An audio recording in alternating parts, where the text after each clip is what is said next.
बिहार की राजनीति में एक बदलाव की नींव, बदलाव के वादे की नींव रखने वाले प्रशांत किशोर इस वक्त हमारे साथ जुड़ रहे हैं। जन स्वराज पार्टी अब आपने बना ली है, अभी चल ही रहे हैं, अभी और चलना है, कदम ताल कर रहे हैं।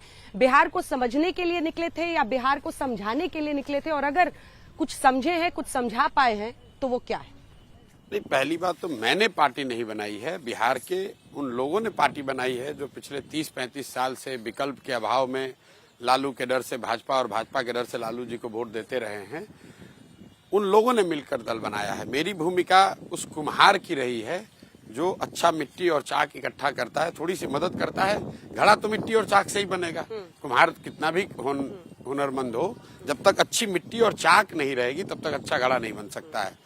लेकिन अच्छी मिट्टी और चाक मिल जाए और कुम्हार थोड़ा सा सहारा दे तो अच्छा घड़ा बन सकता है। आप एक ऐसे टाइम पर पॉलिटिक्स में एंटर कर रहे हैं जब कास्ट सेंसस के इर्द गिर्द पूरी पॉलिटिक्स हो रही है कि जिसकी जितनी हिस्सेदारी उतनी उसकी दावेदारी। अब आगे की बात सुनिए। 63% अगर सर्वे आता है पिछड़ी जातियां हैं बिहार में, तो वो एम्बिशियस होंगे, वो सोचेंगे कि अगर एक ब्राह्मण, अब यही आप पर अटैक है, ये ब्राह्मण की सोच के साथ वो अपनी पार्टी बना रहे हैं, दूसरों को जगह दे देंगे।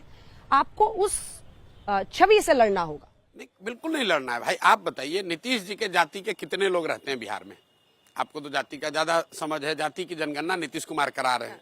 नीतीश जी के अपनी जाति के 2% से कम लोग रहते हैं बिहार में। लालू जी के जाति के कितने लोग रहते हैं बिहार में? 15% लोग रहते हैं। ईबीसी की पॉलिटिक्स करते हैं। तो भैया ऐसा है कि अगर नीतीश जी अपने साथ 20 लोग अन्य जातियों को जोड़ सकते हैं तो हम अपने साथ 20 जातियों के लोगों को क्यों नहीं जोड़ सकते हैं? ये कहां पर लिखा हुआ है कि नीतीश जी, भाई नीतीश जी तो ईबीसी नहीं है, आप लोग जबरदस्ती का देश में उनको ईबीसी का नेता बना दिए हैं। जिस समाज से नीतीश बाबू आते हैं वो ईबीसी नहीं है, लालू जी ईबीसी नहीं है। इन्होंने उस समाज को अपने साथ जोड़ा है, मुसलमानों को जोड़ा है, दलितों को जोड़ा है। ऐसा नहीं कि वो अपने जात के आधार पर ही सिर्फ राजनीति कर रहे हैं। भाई जैसे मुसलमान भाजपा से डरता है क्योंकि वो जानता है कि भाजपा की सरकार आएगी तो उसमें हमारी भागीदारी, हिस्सेदारी नहीं होगी, हमारी बात नहीं सुनी जाएगी, उसी तरीके से यहाँ पर बिहार में नन यादव जो कम्युनिटीज हैं उनमें आरजेडी, जिन्होंने बिहार में लालू जी का जंगल राज देखा है, वो जाति धर्म से ऊपर उठ के देखता है भैया कुछ भी हो, हमको अपहरण रंगदारी नहीं चाहिए, इनके आरजेडी के लोगों का शासन नहीं चाहिए, तो उनके डर से वो वोट देता है, जाति के आधार पर नहीं दे रहा है। देश के सभी नेताओं ने, दलों ने न सुधर पाने वाला राज्य मानकर छोड़ दिया है। उसको सुधारने का जिम्मा बिहार के लोगों का है, हम लोगों का है, और हम लोग सुधारेंगे। सीएम बन के सुधारिएगा। सीएम बनने की पॉलिटिक्स में क्यों आए हैं प्रशांत किशोर? अब आपको समझ में आ गया कि दूसरों के लिए काम करके फायदा नहीं है। क्या फायदा नहीं? इससे ज्यादा फायदा क्या होगा? बिहार देश भर में बच्चा बच्चा ये जानता है कि प्रशांत किशोर किसी को मुख्यमंत्री, प्रधानमंत्री बना सकते हैं। इससे ज्यादा क्या फायदा होगा? हम लोग तो, आप ही ने बनाया सबको? नहीं, हमने बनाया नहीं। लोग अपना ऐसा दावा करते हैं, समझते हैं। हम तो हर रोज कहते हैं हमारा कुछ नहीं है। अगला प्रश्न मेरा एक ऐसे मुद्दे पर है जो भी सेंसिटिव मुद्दा है। जेडीयू वाले कह रहे हैं कि सारी महिलाएं प्रशांत किशोर को ढूंढ रही हैं। हाँ। वो इसलिए क्योंकि आप कह रहे हैं शराबबंदी खत्म कर देंगे, जो शराबबंदी, इसके 15 पीछे की मिनट क्या में। सोच है? बिल्कुल शराबबंदी पॉलिटिकली नहीं, बहुत बड़ा डिविडेंड नीतीश कुमार को देता है महिलाओं में। देता होगा डिविडेंड, हमको पॉलिटिकल डिविडेंड नहीं चाहिए। हमें पॉलिटिकल डिविडेंड नहीं चाहिए। इस अभियान में एक चीज मैंने रखा है कि मैं जो बात सही है वो बोलूंगा, वोट मिले या ना मिले। मैंने सिर्फ शराबबंदी के लिए नहीं, मैंने कहा भूमि सुधार लागू होगा। कुछ पत्रकार एनालिस्ट आके बोले इससे तो सवर्ण नाराज हो जाएगा। हमें कह रहे होता है, हो जाए। भूमि सुधार लागू होना चाहिए क्योंकि 60% लोग बिहार में भूमिहीन है। तो मैं बात करूंगा, लालू जी की हिम्मत नहीं बात करने की। मान लीजिए कि शराबबंदी से कुछ फायदा है भी, तो फायदा तो तब न होगा जब शराबबंदी लागू होगी। बिहार में तो शराबबंदी लागू नहीं है। बिहार में शराबबंदी के नाम पर शराब की दुकानें बंद हैं, होम डिलीवरी चालू है।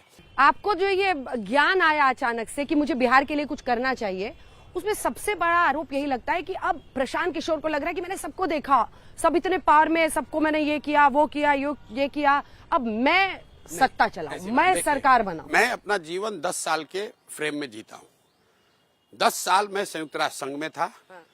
2011 में बहुत अच्छी जगह पे था, उसको छोड़ा और तय किया कि अब दूसरा कुछ करूंगा। और जो 2011 से 2021 तक मैंने काम किया, जिसको आप लोग चुनावी रणनीतिकार, प्रबंधक वगैरह कहते हैं, वो 10 साल किया।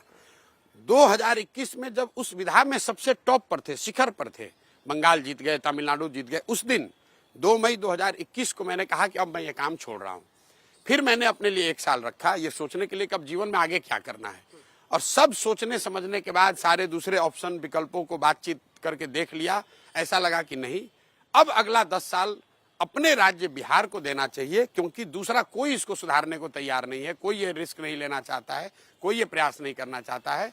तो मैं चलूं, अच्छा खराब जो भी हो, मैं अपने जीवन का कम से कम 10 साल लगाऊं, क्योंकि इस मिट्टी का कर्ज है, इसको अदा करना है, इसलिए वापस आए हैं। आपने लालू जी की बात की, लेकिन विपक्ष का ये आरोप है। आपकी 2 प्रश्न है इसमें।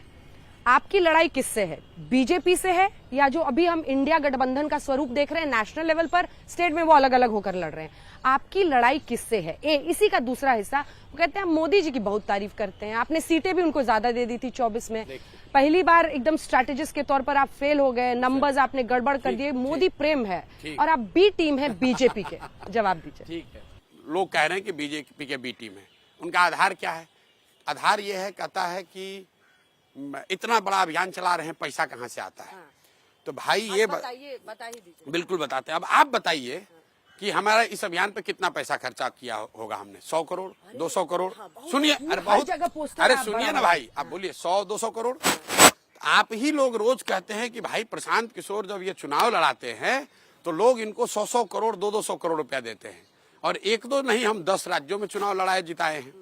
तो हमको, अगर मान लीजिए आप ही के फिगर को मान ले 100 करोड़ रुपया खर्चा हुआ, तो पैसा वो लोग दे रहे हैं, उन जगहों के लोग दे रहे हैं जहां पर मैंने पहले चुनाव लड़ाने में लोगों की मदद की है, उनको जीतने में मदद की है। जिनको भी मैंने किया, बंगाल में किया, तमिलनाडु में किया, आंध्रा में किया, सब जगह पैसा दे रही है आपको? टीएमसी भी दे रही होगी, डीएमके भी दे रही है। वो पार्टी से दें या पार्टी के उनके समर्थक दें, लेकिन जिनको भी मैंने मदद की है, जो लोग प्रशांत किशोर को जानते हैं, वो जान रहा है कि ये आदमी अगर कुछ कर रहा है तो इसमें कुछ हो सकता है, तो वो लोग मदद कर रहे हैं। तो ये कॉर्पोरेट हाउसेस हैं जो उन पार्टीज को सपोर्ट कर रही थी, जो आपको सपोर्ट कर रही है? कॉर्पोरेट हाउस इंडिविजुअल्स हैं? कौन? मैं भी नेता होंगे, मैं भी नेता होंगे।